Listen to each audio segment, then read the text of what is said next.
one of the last remaining hardwood hammocks in the Florida Keys due to Hurricane Irma. We sustained a lot of damage, but we have a nursery that was able to replace a lot of them as well. The city of Key West, when it loses a tree, we have a stipulation that, that if you choose to cut down the tree, how are you going to replace it? You know, everyone talks about a lot, and I know you've heard about the carbon footprint. Trees reduce carbon dioxide in the atmosphere. I mean, we did a research with FEMA after Hurricane Irma, and we're talking about hundreds of tons of carbon is diffused through this botanical garden every day. Every day. I mean, 531 different species of native plants, well over 8,000 plants in all. That's a lot of carbon sucking down, right? The city of Key West is trying to do that as well as to keep our picturesque island looking like an island and not like a metropolis, right? We don't want to be a big city. We want to be the historic, the things that I fell in love with this island 26 years ago. The tree commission is run by Karen DeMaria. She is the urban forestry manager, and she is your first contact. Within that, the information and the process diffuses all the way down to Ed and I and the other 4 members of the tree commission to talk about issues that you bring up that you want to help with and the city's help with resolving. Currently, we really process through about 60 cases a month.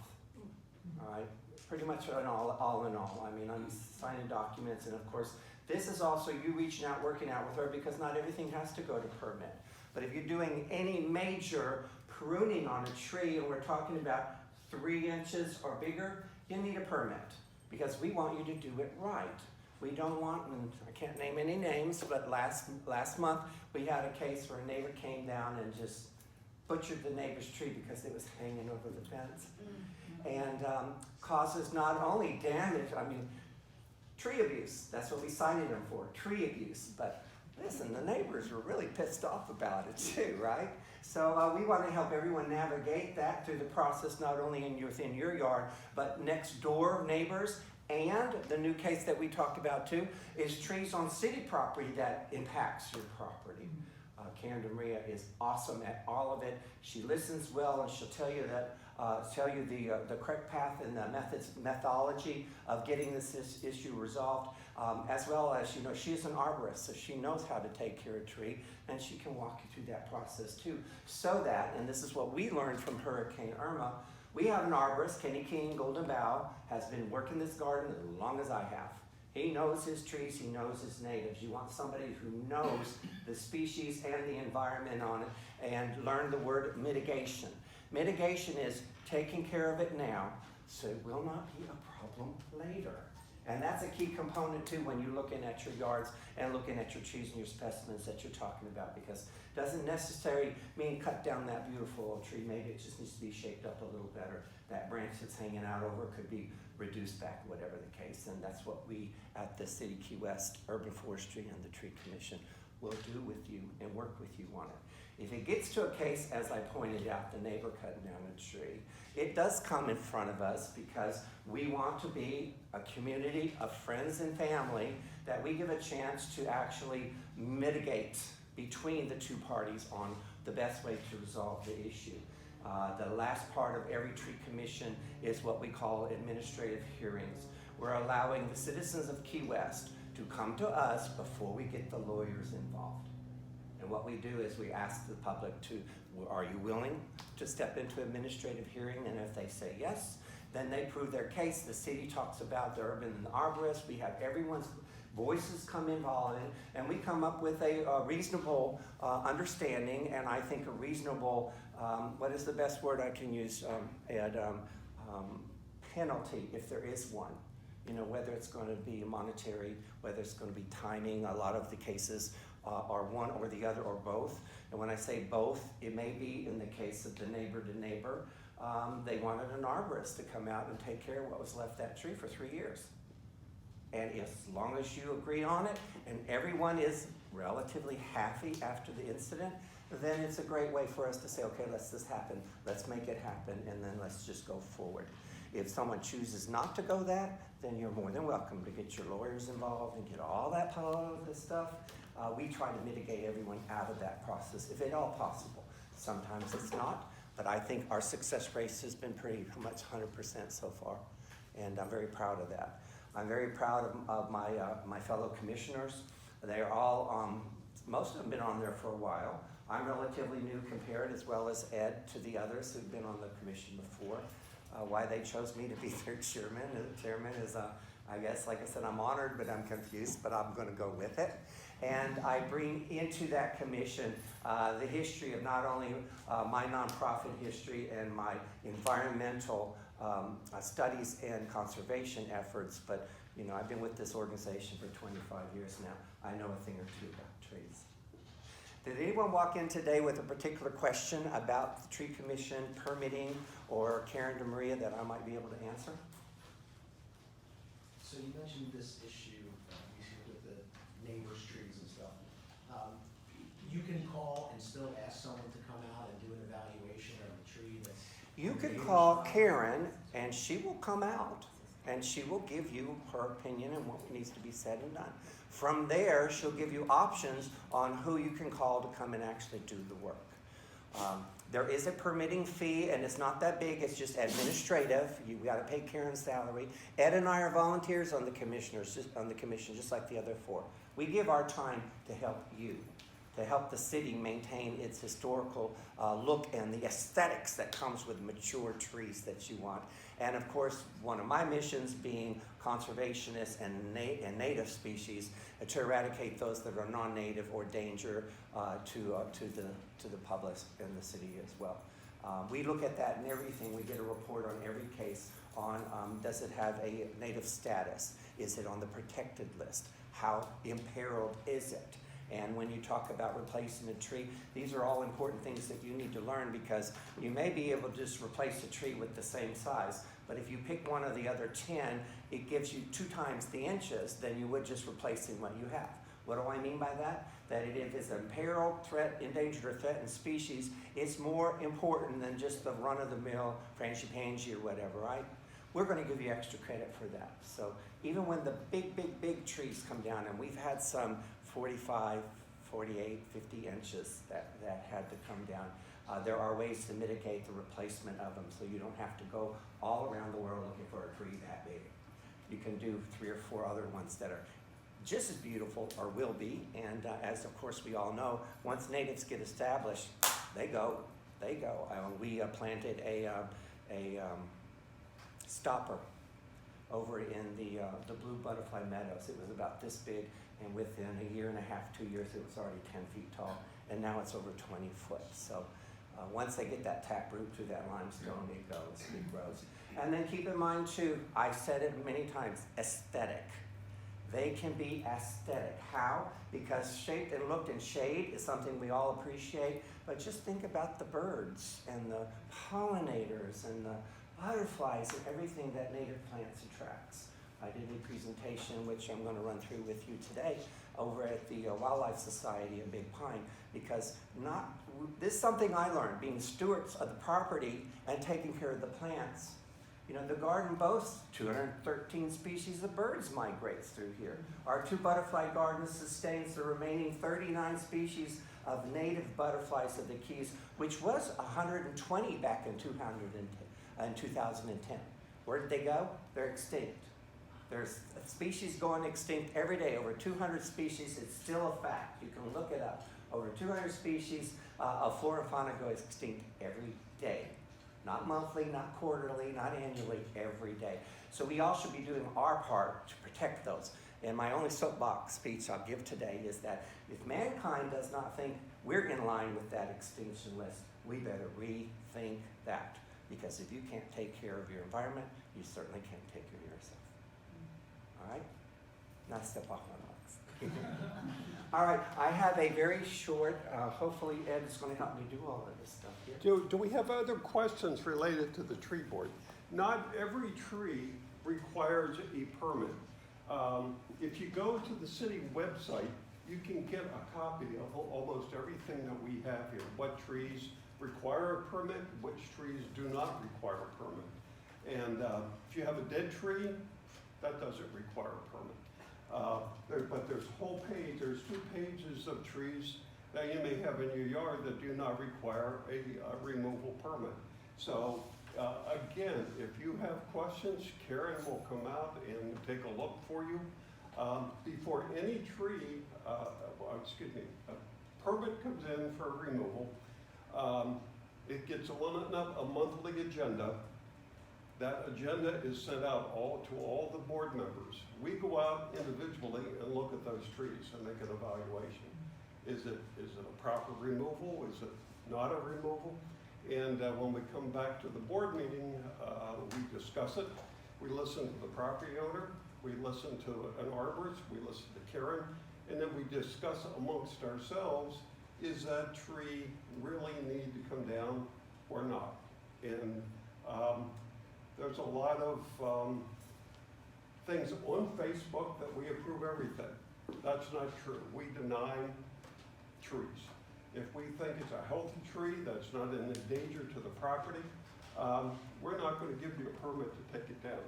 But with that said, we have a lot of large old trees in Key West. A lot of the mahogany trees, the large mahoganies are planted street side. First of all, that's the wrong tree for that site. They should have never been planted there. But the ladies back in the 30s, the garden club had their heart was in the right place, but knowledge of what that tree was going to get turned into, wrong place for that tree. Trees are like people. As we get old, we start falling apart. Trees are the same way. They get decay. They're very, very much They subject. get old. They get old. And they start creaking like we do. But drywood termites, wetwood termites, termites on trees down here for the large old trees are really devastating. The Royal Ponciana, they love Royal Poncianas, the big old ones. They get in there. My neighbor had a big one. Everybody was upset they took it down. When it hit the ground, the whole center was hollow with termites all the way up. That tree was an accident waiting to happen.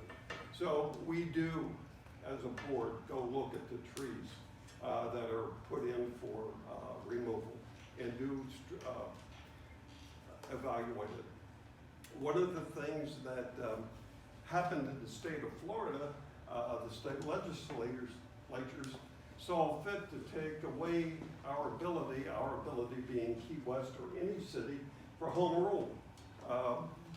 We cannot overrule what the state says as far as tree removal. In other words, if you have a tree in your yard that you feel endangers your house, you don't need a permit. You can take it down. Now, the state just changed that regulation last year, whereas you have to have a certified arborist come and advise you, is that tree truly a danger or not? But we still get involved with that. And the good tree trimmers in town come to Karen and say, hey, Karen, I got a customer that wants me to take this tree down. I'm just letting you know, would you come take a look? And that sort of plays both ways. It keeps the property owner out of trouble, keeps the tree trimmer out of trouble, and it keeps the city apprised of what's going on. And she can help make recommendations what to do to replace that tree. Did I hit the new law right? You did. What he put in there in between the lines a little bit is you just can't cut down the tree and said it's bad. You need to get somebody who will back that up, and hopefully that's going to be a certified arborist. Once it's said, and just like a dead tree, if it's proved to be a hazard and someone has documented that it is a hazard, then you can remove that tree without And hazards include all sorts of things. It's hanging over your house. It's against your house. It's destroying your foundation. The roots are lifting up your house, cracking the concrete. And as we all know, there are a lot of big trees planted on these little lots, and our houses are squeezed together, and those trees keep growing. And what's going to give, your house is going to give. So there are valid reasons why big trees are permitted to be removed. So I'll let you do your program. All right, thank you. And for sure, when we're all done today, if you have questions, You can ask as a group or come up to us afterwards. And the question about the species that we want to add to the list, talk to us about that before you leave today, and we'll make sure that gets back to the board. Yes, sir. I had a question. If your insurance company comes out and says, we're not gonna renew your policy because of these trees here that are overhanging your structures or whatever, is that a reason? for That's why you go to potential Karen at the Urban Forestry, and she will work with them and make sure it fits the criteria.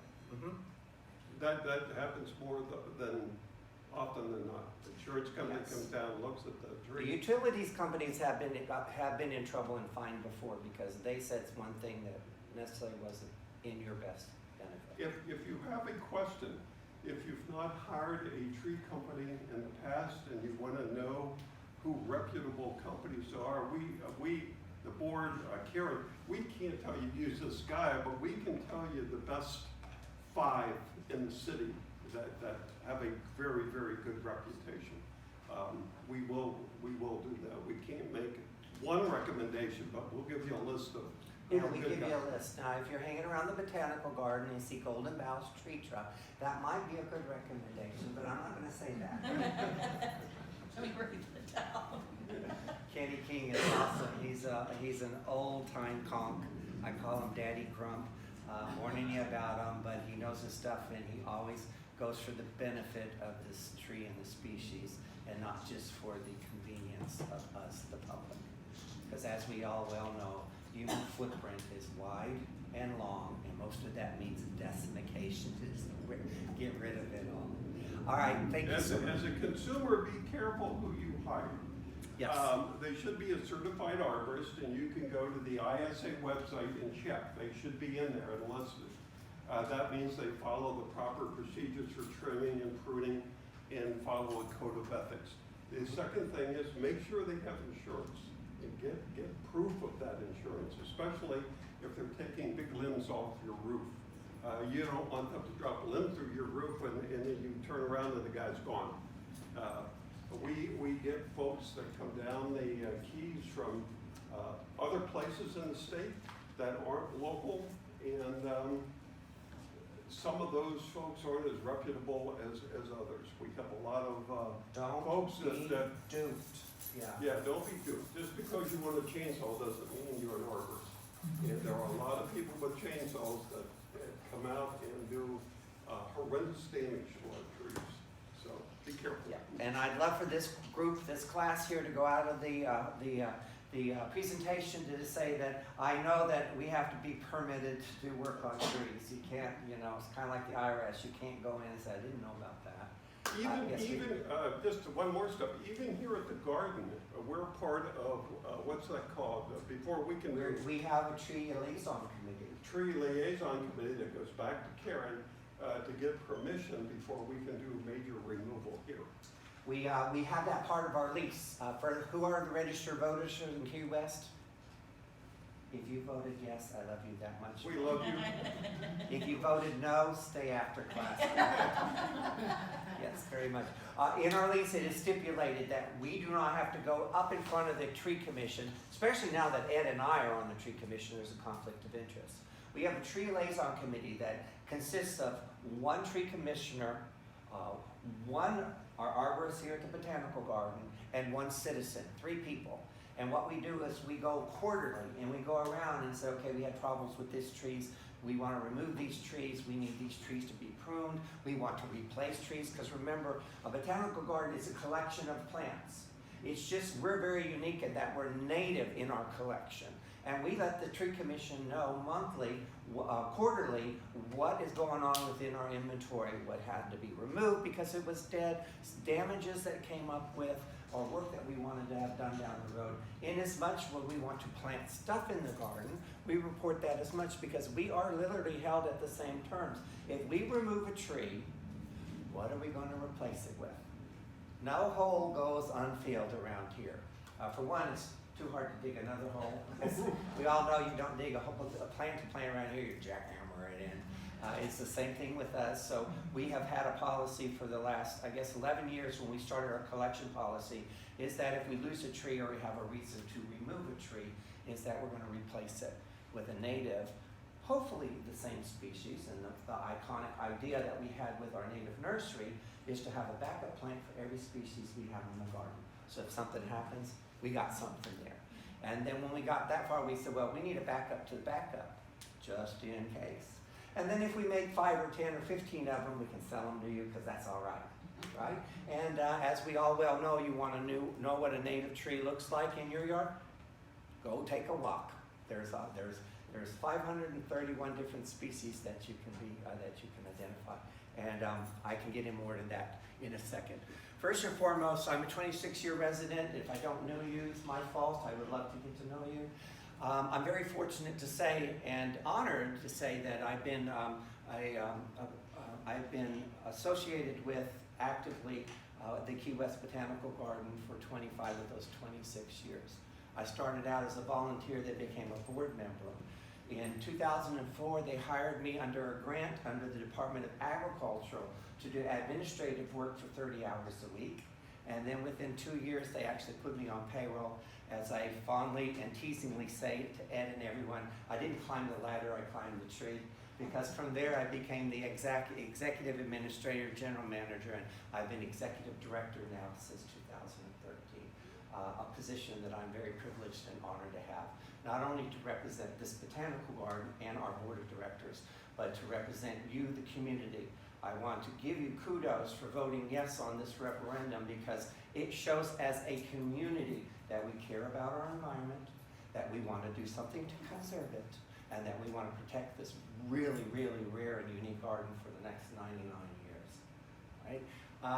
Right now, the garden, when I started, the garden was only 7.8 acres. The key back in that day in the 96 and 7 was brought to me in one of my latest presentations when they used to come and visit when they were kids or their family. The parents brought the kids here that it was derelict. It was really at your own risk. In fact, I fondly call those days the Indiana Jones days because you had to come in behind Bayshore Manor, park in the muddy parking lot, and hack your way over to Davian Pond. There was one path that you literally had to hack it, so I think of Indiana Jones back in those days.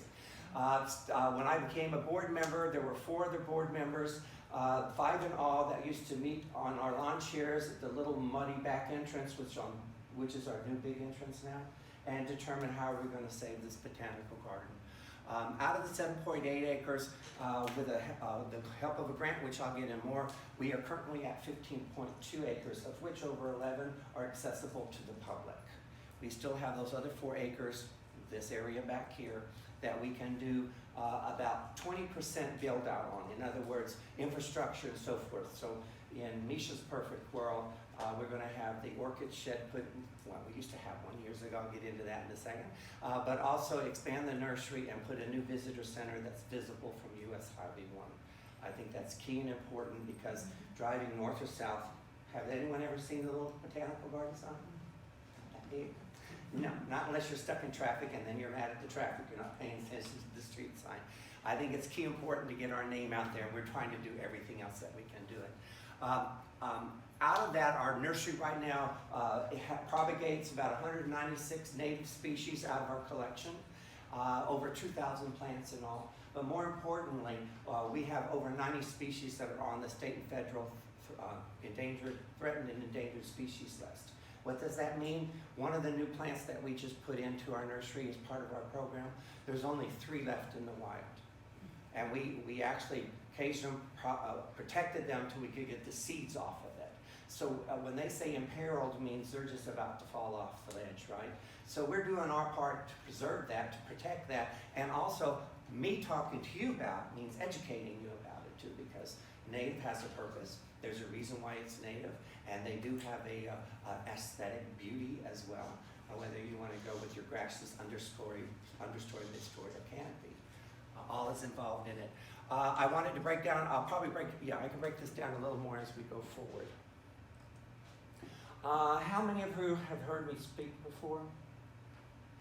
Very good. Okay, thank you so much. What I want to do is I'm going to go kind of fast, so you can slow me down when you need to slow me down. This garden has a long history. 1914, the Sample family, which was a Wreckers family, owned the entire Stock Island. They deeded it over to the city Key West, which was called Stock Island at the time because they couldn't pay their taxes. At that time, it was actually designated as a recreational area. Come on. Usually it's too fast for me. Now you're going to do too slow. There we go. What I want to point out is right here, 1936 was key. City of Key West was bankrupt. People were starving, couldn't work. There was no work to be had to it.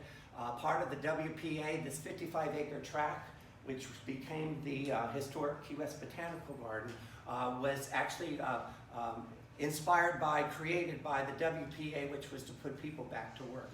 Most importantly on it, when it was put in as part of the Emerging Federal Act, it was one of South Florida's biggest attractions. The whole idea was not only to put people back to work, but to get the people down here to come and see this botanical garden. It included a square area enclosed by 2-foot-high masonry walls. How many have been through the garden? You've seen the little rock walls? They didn't have the Topino family back there to haul everything away. You had to use it. So they created a rock wall that you used to go throughout the garden. Back in those days, it took 5 days to get throughout the entire 55 acres. It was a major event on it. But also it had an entrance exhibition off potting shed, greenhouses, stone drainage channels, compost pits, and grass-covered amphitheater. We tried to put one in back in 2005, but the city of Key West said there's no amphitheaters in Key West. Ta-da! They already had another idea about it. 1945, between 36 and 45, actually the big happen was at the end of the 30s into 40s. The 55 acres got chopped down just like the rest of the Keys for development. By 1945, the last piece of parcel, which we're sitting on now, was deeded over to the Navy. The law says you can take public land for military use during wartime. The Navy took it over, filled in the pond, put a hospital and barracks there, and a mortuary, believe it or not. And all of that was to gear up for the Cuban crisis that they were planning on. The Navy needed that better firm hold of footprint within the Key West area for that reason. In 1936, the City Commission finally designates 11, how much we start with? 55? 11 acres as a permanent, I love that word permanent, because it doesn't get too permanent later on, acres of wildlife and nature sanctuary. The Key West Botanical Garden Society was created in 1988. God bless Miss Betty Davian, who's still with us. She's 101 years old. Still a mentor of mine, as well as one of our major contributors of this vision that she had back then. She had the knowledge, fortitude, and just the gumption to pull in the Orchid Society, the Women's Club, the Garden Club, even the Audubon used to meet all here at the garden at that time, and realized that if we were going to protect what was left, which was 11 acres at that time, we were to get incorporated, get a 501c3, and get a lease with the city. Now, Ed will testify. For us to get our lease referendum actually approved to the city took us about a year and a half. And then for me, when they changed the 35-year lease to 10 years in 2016 is when I started on the city going, that's not right. That is just not right. Which, made me afraid the city had another idea going on that they didn't want to give us an extension or a longer lease than that. But it took us all that time through September to get the lease. Back in that day, it really took them all the way up to 1991. By then, the city finally recognized it, and the city gave management over of the remaining, remember that word down here, permanent? The remaining 7.8 acres of the garden. And as I pointed out, I walked in here in 1996, fell in love with the visual beauty. I wanted to live on an island, and you knew you were on one, but it was pretty scary at that date. The big change happened in 2020. Myself and my 4 board members took Betty's talking and took it a step further. We created a master plan and a mission statement that set us apart from everywhere else, even in the Keys on it. One of those was what we were planning to do with this garden in 20 years, and besides the amphitheater, pretty much everything has come true. But also, most importantly, we switched from just it being a botanical garden because, you know what, just like you, we weren't having any luck with the roses and the petunias and the tulips. They just don't do good down here. And as anyone around here knows, if there's dirt in someone's yard, it came from Home Depot. We don't have dirt. We have litter, and then we have limestone. So we had to work with all of that. So we thought, well, you know, we're working with it already. Let's just make it that way, that we created our mission statement to focus on the native flora and fauna of the Keys, South Florida, Cuba, and the Caribbean, all right? So if you're looking at the map right here, you know, Texas is here, Florida's here, Cuba, and the Caribbean. Anything that swirled in on the water, or flew in from island to island, or that was already here, which is called providence, we considered native. Now, certain trees were actually grandfathered in. Back in the 30s when the garden started, they brought in over 7,000 different tree specimens as far west as east as China. The only thing that was on it is they had to be tropical in nature. They weren't really particular what else. There is a story in our history that we have in our garden guide, and you can find on the website, that one of the founding members back then that actually dug the first hole in the garden, she smuggled a seed of a China berry, I don't know what it's called, fragrant pink flowers. She snuggled it in her hat when she was traveling, and she came and planted it at the garden. And back all the way up through the 60s, the tree was still here. But that's one of the things that we wanted to do, is to focus on, you see how it just jumps ahead of me? There we go. All right, bad machine. Enough with that. TDC grant put in our visitor center. The visitor center see here wasn't here until 2002. We went to the TDC. Everyone knows who the TDC is? Tourist Development Council. For every one of your friends and family that comes in and stays in a hotel room, they pay 18 cents tax. A segment of that goes to the Tourist Development Council to reinvest in infrastructure. And that infrastructure is to the benefit of the tourists. Now, it benefits the community as well, because it's businesses that usually has to do that. So we were one of the first that went in. We needed $200,000 to put in our visitor center. They freaked out because they had no nonprofit ever come and ask them for that in the past. But, you know, that was one of the three things myself and my 4 other board members came up with sitting in that old muddy trail back in 2000. One was, you know, Mama said you want people to come visit you, you fix up the front door. So that's why we put in the visitor center and the restrooms, and then we took the old muddy parking lot and we turned it into what we now fondly call the garden courtyard. The second thing that we came up with is we needed to bring this garden into the 20th century. For one thing is we didn't want it to be just a stroll, we wanted it to be educational. And for me, I wanted to find those people like you that were interested in conservation, love nature, want to get involved. And as you can ask any volunteer that we have now, which as a nonprofit volunteer organization, we have many, they all love something about this garden, but most likely no 2 of them love the same thing.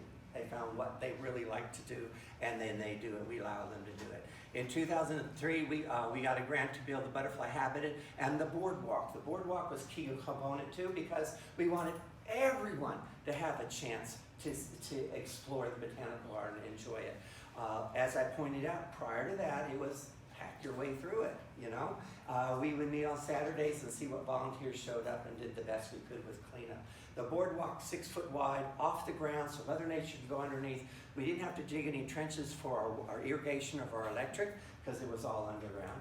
And it was all made from recycled materials from the dump. The tree recycles itself every day, so we have a theme here, right? No dirt, but it recycles itself all the way around. So why not recycle what comes out of the dump? And that's what you experiment. Well, not only within the boardwalks, but in 4 areas, you probably noticed that you have the walkways made from that spongy material. Guess what? Recycled materials out of the dump. What it is really nice is that it keeps the aesthetic of nature, natural, in our wildlife areas that we don't want concrete. Specifically Davian Pond in Western Loop. The Stock Island tree snail, this is one of its last remaining strongholds, is at this garden. They will not cross cement and all this stuff. It's like a desert to them. But for this other material, yeah, they don't have any problems getting back and forth. And it is during the wet season that they're most active. That's when they switch trees and they meet their partners and all that other fun stuff happens. That was the big year too, because that's when we went to the city of Key West. We found the help of the Florida Community Trust. Does anyone know who that is? Awesome organization in the state of Florida, whose primary purpose is to buy back private land and open it to the public. They heard about our 4-year fight, really since 2000 to 2005, to get this land that the Navy had taken away from us back to the botanical garden. Well, we did it 4 years and $4.5 million later. But luckily, Florida Community Trust helped us, gave us a grant for a large portion of it. Well, we had to come up with the City of Key West $980,000 to make the transaction happen. Why was that important? Well, you see it when you park in our parking lot, you look at that pond. This was called Stock Island for a reason. Does anyone know what that reason is? We were the only place south of Florida City that there was fresh drinking water. People kept their livestock here. My analogy is that George said to Eunice, I'm going to Stock Island and get the mules, because people kept their mules, their horses, their cows, their goats. Everything was here because it was the only place that had fresh water. The only other place was actually before Front Street was Front Street. There was one little section called Marshy area that flooded now and then, but not water. Once we got the land back, we didn't even know about it until Hurricane Dennis came, and then all those hurricanes, 2004 and 5. We had about 1.5 foot of fresh water with 52 species of native water plants that were sitting down there just waiting.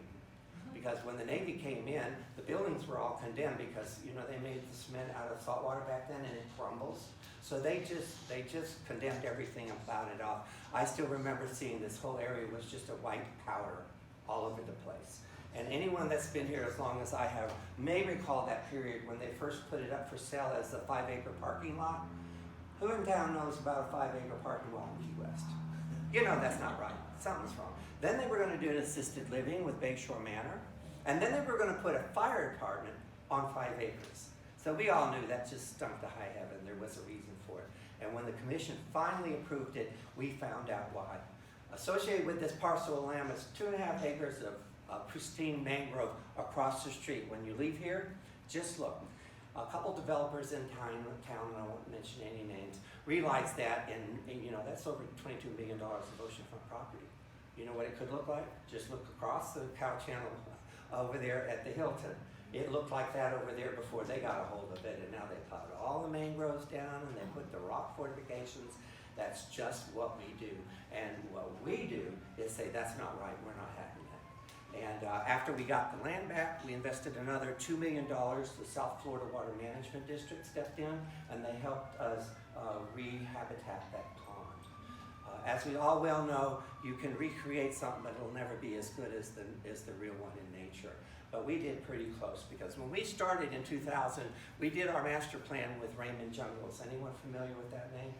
He is renowned for his tropical landscape projects. From South Florida all the way through the Caribbean, he is the man when you put it. So he stepped in and he helped us with the master plan. And when we got the pond back, he was there when we started reconstruction of the original pond.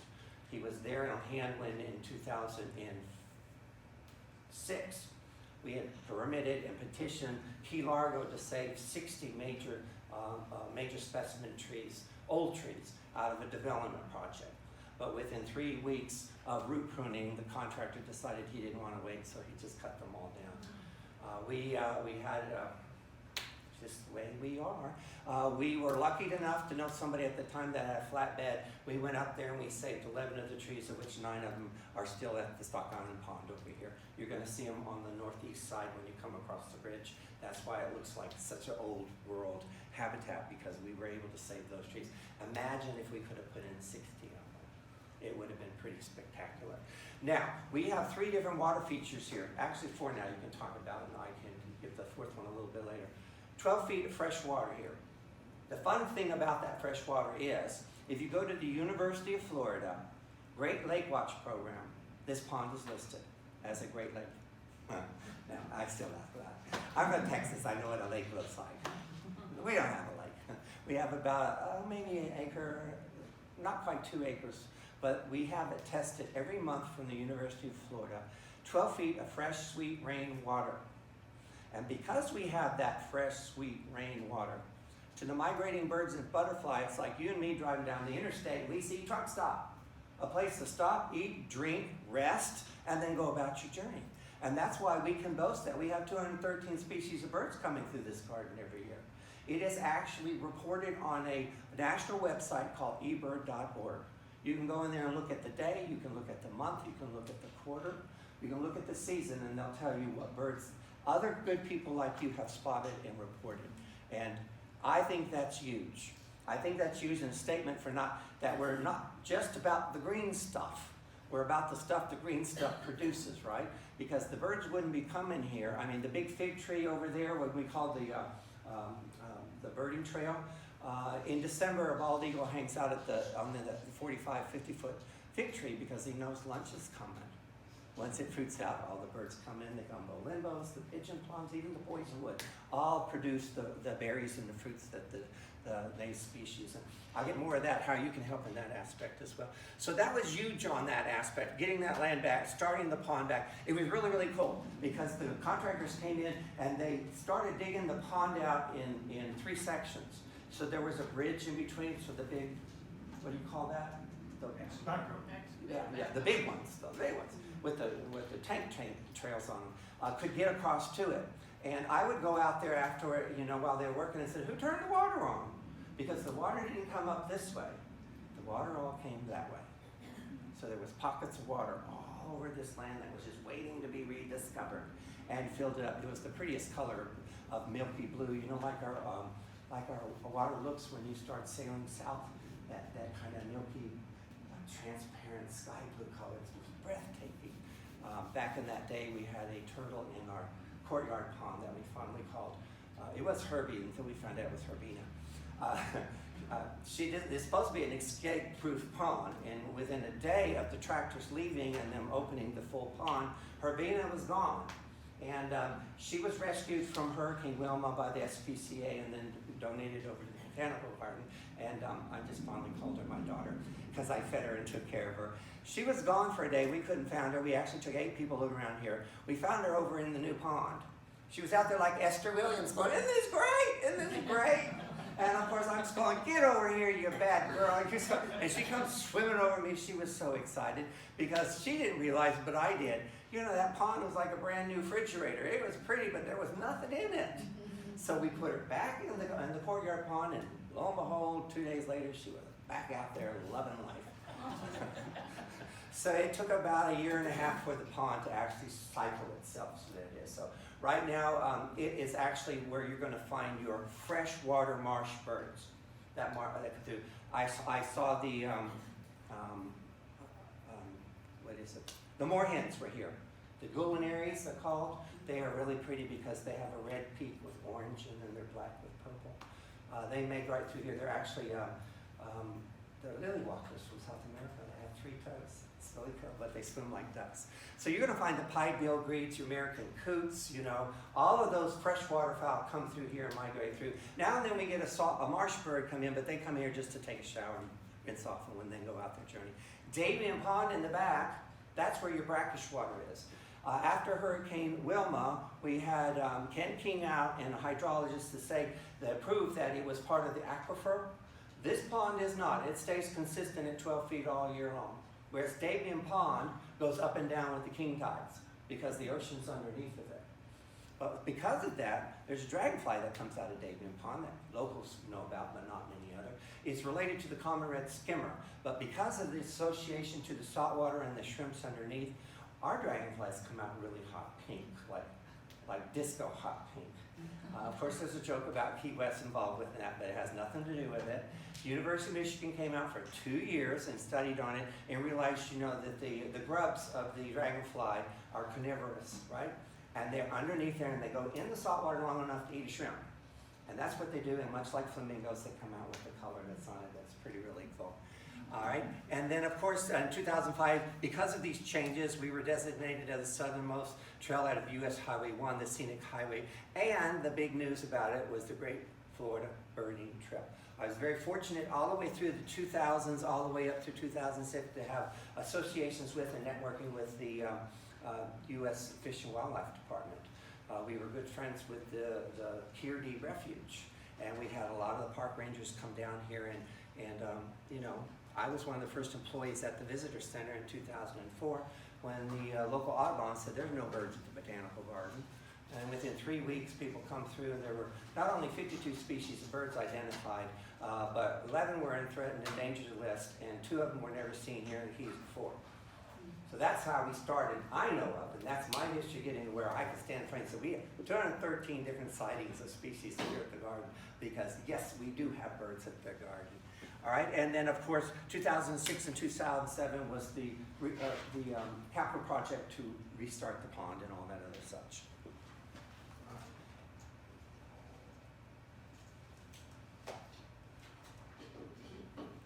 All right, that should be okay here.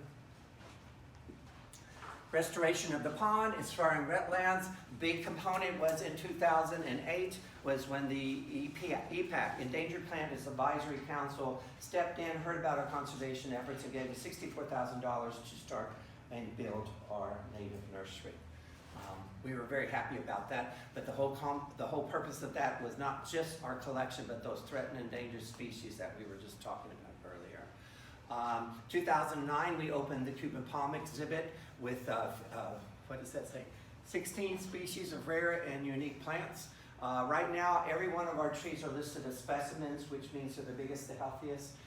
We have been noted as the best collection of Cuban palms in South Florida. But more importantly, every one of our species now are now on the threatened and endangered species, even on the global level, even in Cuba. They're getting harder and harder to find. The Cuban chug exhibit followed. And the Cuban chug exhibit started with 4 vessels we didn't think anyone would be interested in. Now, I think they get more attention and more pictures taken than any tree we have in the garden. This is it's a great humanitarian story. In 2010, we opened the Blue Butterfly Garden, not to be confused with the historic. The historic, we call it historic because that was what was left of the original botanical garden. But we opened the Blue Butterfly Garden, which is on the far east side of the pond, because we wanted to put, both butterfly gardens is the field of dreams. Build it, they will come. And that's what we're thought about. We did the study, we did the research on native plants, and formulated, which is the host of the butterfly, which are the hosts of the caterpillar, so that there would always be a full circle of life going on and protected. The whole idea was to put the plants out there, and from Texas, Luby's cafeteria. You go in and there's everything to choose from. You have to decide, what we're having today. That's what we wanted to do, is to give everyone a chance. Out of the 5 species of blue, we've attracted all but the Miami blue. But what I am is proud to say that later on I'll bring into it, we did this association with the University of Florida Imperial Butterfly Association. They have a satellite research facility in Big Pine. And they have determined there is a small, limited colony in Big Pine, and then another one out in the Marquesas. Now, I've heard this tale since I moved here that there were blue butterflies out of Marquesas, but nobody had any proof to it. All the way back 6 years ago, they went out there and said it's a small population. They're not even living on their traditional knicker beans. They're living on the black bean and the 2 other species that, guess what, we have here. And so I got really involved with the director over there, and what we're trying to do, and I'll get to that more in a second, is put a butterfly conservation program together that hopefully we could do a satellite research facility here. And as I pointed out to him, you drive between there and Big Pine, 4 times a week. If 1 or 2 escaped, it wouldn't be any big deal, right? That we can actually get the Miami blues reestablished out here at the Botanical Garden. It would be really, really, really cool. I loved it. And then, of course, the EPAC money was put into effect that in 2010. We opened our first native nursery, and focusing on the education of the endangered plants of the Keys. We started originally with 10 endangered species of plants. And through that, we have grown into close to 200 different species now, 90 of which are on that threatened endangered species list. 2011, we celebrated its 75th anniversary, and to celebrate that, we published our first garden guide. We put that together because we wanted everyone to have a chance. You've been around the garden, you see the little numbers and such. It was a way for you to go to the book and you can see stop number 10. It's like find Waldo. You look at it and you say, okay, that's what's there. And then what we did is we gave 3 examples: a picture, a description, and the kind of fruit. And the final thing was all that together because it was for these butterflies, or for those birds, or for these pollinators, that kind of a deal, so that everyone get a firm grasp on it's not just there to be pretty, it has a function. and a function that we all should appreciate if we appreciate Mother Nature. We also, that was 18 native species to put the Blue Butterfly Garden together. We had $100,000 that we got a grant to do, and within 6 weeks they gone and ate it all the way down to the roots. So first time in my career, we had to grow plants in cages because the cages was fun with chicken wire, so the iguanas couldn't get into it, and gave everyone a chance to establish them once they're established. So if you're having that problem in your yard, there is the answer right there, because the cage can grow as big as you want the plant to do, and then once they're established, they're usually pretty good. All right.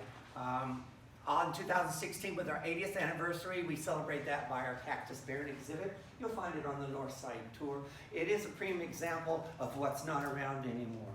Because back in 2010 and 16, on Lower Matacumbe Key, with the EPAC program, we got a permit to go and pull plant seeds and actually specimens out of Lower Matacumbe rock barren. Rock barren is not tropical, it is not green, it is your white gravel limestone. A lot of people, the public, are really surprised that there are 5 different species of native cactus, tropical cactus, of which we have each specimen here at this botanical garden. But currently, as we all well know, that whole area all the way through Big Pine Key is, what, 3 inches further underwater than it was 15 years ago? And that salt inundation, the salt coming in, has pretty much eradicated the plants over there because they can tolerate it, but they can't live in it. And don't forget, when you see the water come up here, it really means underneath it goes all the way to there because it builds itself up. So we were very proud of that, and that's what we got over here on the North Side tour. We celebrate our 80th anniversary by actually republishing the Garden Guide. I've got my Bible here. I allow people to touch it and look at it, but you can't have it because we don't have it anymore, and we're in the process of redoing it because in 2017, not only did we open our 4th water feature, is our canoe kayak landing. Does anyone know that there is a scenic paddle trail? That's really more of a boater's idea. There's one that goes on the Gulf side and one that goes from Key Largo all the way on the ocean side.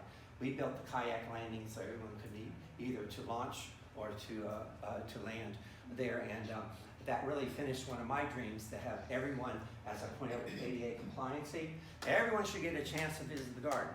So right now, you know, you can walk in, you can pedal your bike in, you can drive in, you can paddle in, and I tell everyone fondly, but we're close enough to the airport you can parachute in if you wanted to. No reason why you can't visit the garden, because everyone can get to it.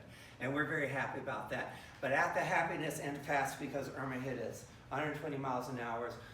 We lost 90% of our canopy, and we lost over 147 trees in all.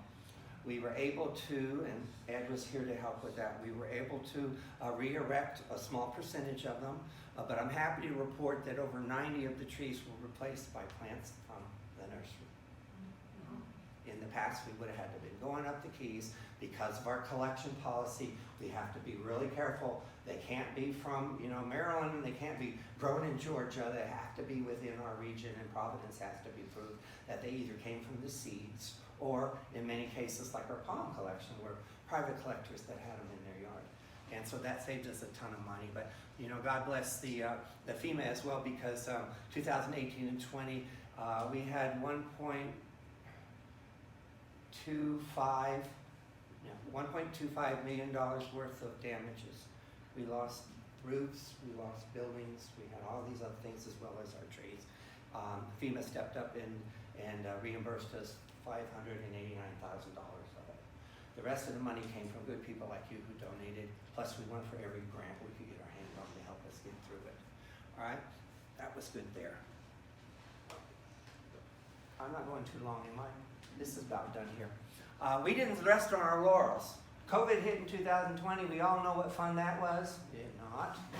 We worked, the board of directors and myself worked at the city of Key West for 6 months to get this garden reopened for you.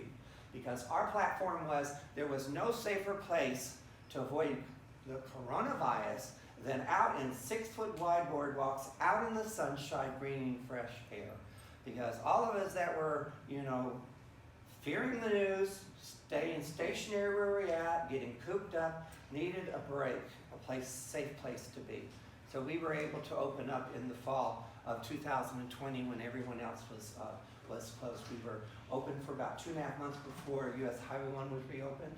And then we were still free and open to everyone that came in all the way up through January of 2021.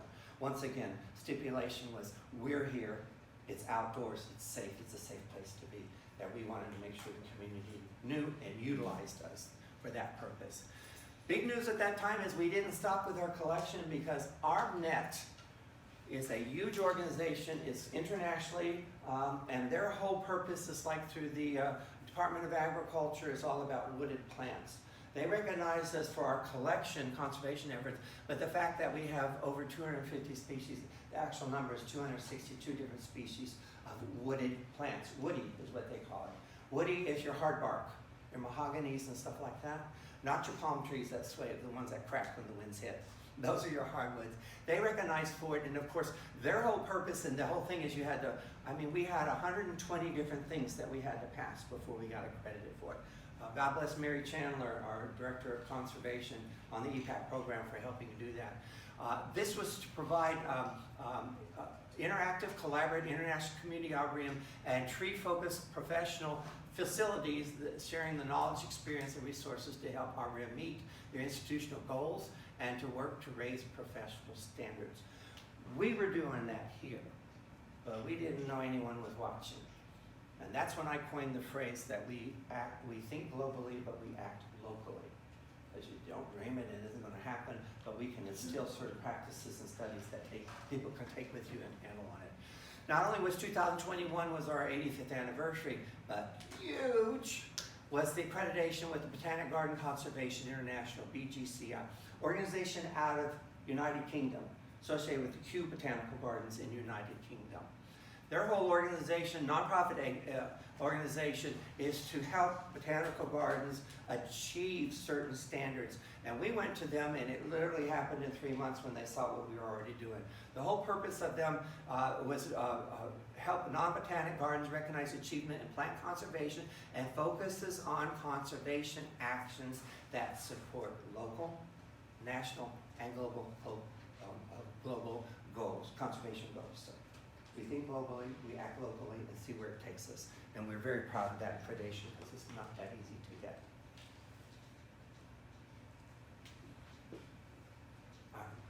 I call this one the big year. No, don't do that to me, please. I call this the big year. I know you can't really see it, I don't like the color on it. Not only did we create our zebra longwing butterfly conservation project, during Irma, the loss of habitat, literally 15 different species of butterflies literally on the brink of extinction because they lost their habitat. Our education program documented the zebra longwing. We all know the zebra longwing is the state butterfly. We wanted to help them repopulate in the wild. And it was going good until Ian hit, and I'll get to that in a minute. In May of 22, we started working with the Boy Scouts of America, their Sea Camp on the Big Munson Island Reforestation Project. For those of us who have friends and family that live up in the Middle Keys, we all know that they were decimated after Irma. In fact, Big Munson lost all the trees, all the vegetation, everything. It was a barren island. So we started working with them May 22 to actually reforest the island away, in hopes that it'll come back and do what it's supposed to do. We're very proud of that. But what we already mentioned earlier in September of 22 was the big thing that you get the credit for, was the passing of the referendum that allowed, it passed 91 to 9, to allow the garden a 99-year lease. And you can see the two proud papas there at the bottom. I was able to witness with Ed Cunningham the sign of the lease on November 21st, 2022. I think that's a major achievement in my life. Thank you for all of you. All right, and just to be quick about it, the mission and the purpose of the garden is to preserve, develop, and expand and maintain the historic Key West Tropical Forest Botanical Garden as an arboretum, botanical garden, cultural heritage museum, wildlife refuge, and education in that center. We do that by showcasing the historical significance of flora and fauna, as I stated, South Florida, the Keys, Cuba, and the Caribbean, and emphasizing the cultivation of threatened and endangered plants. We do that, and our vision is to encourage the study of the collection. That's the whole key component about it. And of course, promote the benefits of the natives. Am I out of time, Ed? There's two. Oh, it is 2. Do y'all give me like 10 more minutes? Sure. Why did we go native? Well, for one reason, we were here 87 years. I have to bring that up again because it's so big. I put in the definition of habitat, the natural home or environment of an animal, plant, or other organization. Natural. Not introduced, not changed, but natural. And of course, the known threats that we all know about is climate change. We all agree it's real, it's happening to us, right? And the loss due to urbanization and pollution, fragmentation, and invasive species. We also went native because back in 2000 when we came up with a master plan, it separated us away from just about every other botanical garden except for,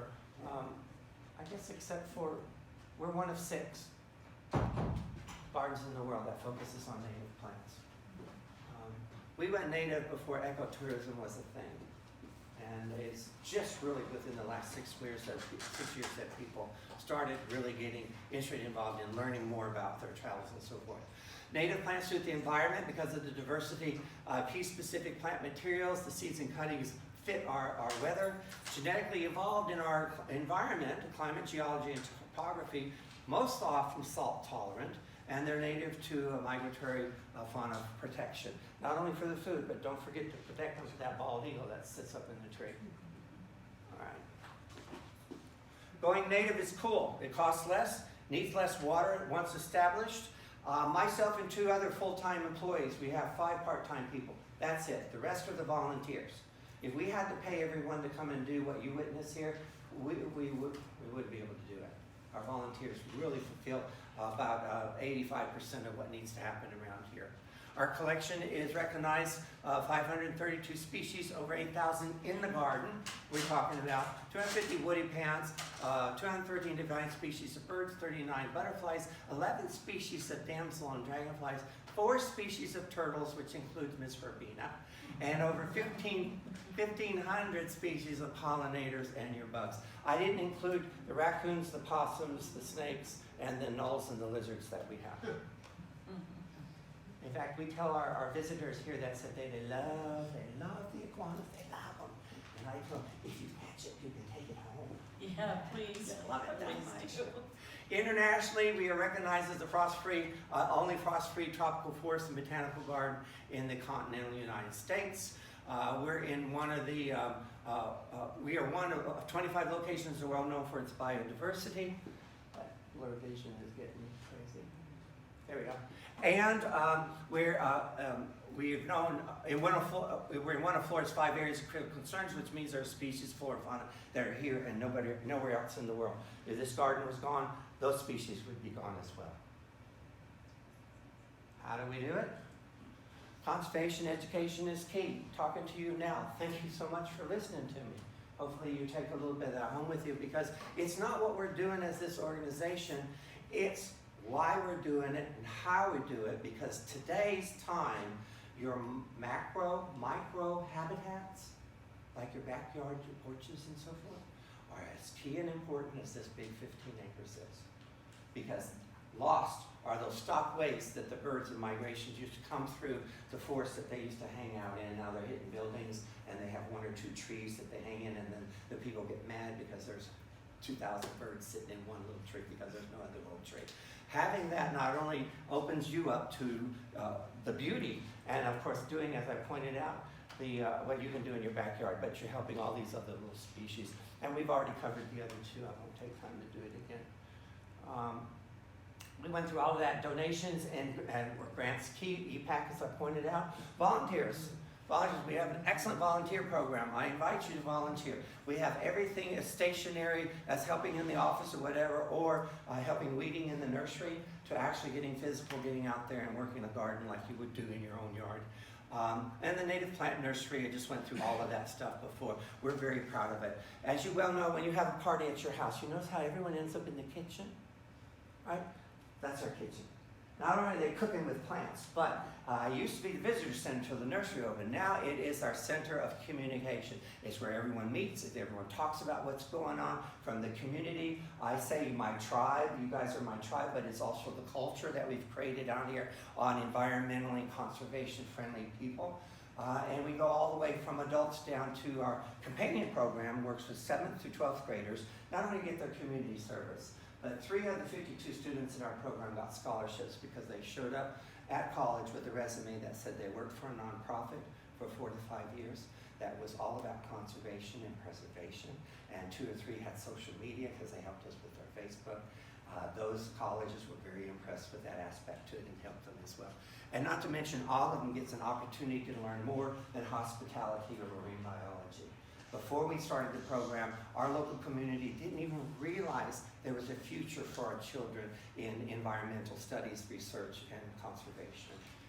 One of our students actually went as far as they are curator and the animal specialist at a zoo up north. They didn't even know about it until they came here and realized, oh wow. I mean, myself, with Herbina, the others, we have livestock now that's in our inventory list. That was all new on that aspect as well. There we go. The EPAC program was the big component of it. Let me go back to that. This is a picture of the cactus barren, but it lists those specific cactuses that we worked out. You can go out to our website. We do a husbandry report every year. We report to the city, the county, and to our grantors on our inventory, what we're doing to it, and the changes that we've made and the successes that we made. All right. For those of you who want to know what native, here's a picture that you need. Institute of Regional Conservation is just really our neighbors. We are listed under the natives for your neighborhood, where people can go online for where I find the plants that fit our area. Ta-da! We're right here, but you can go there as well. And besides, look at the scenery. This is just a pleasant afternoon for you to come out. You want me to go back to that picture? I saw you bring it.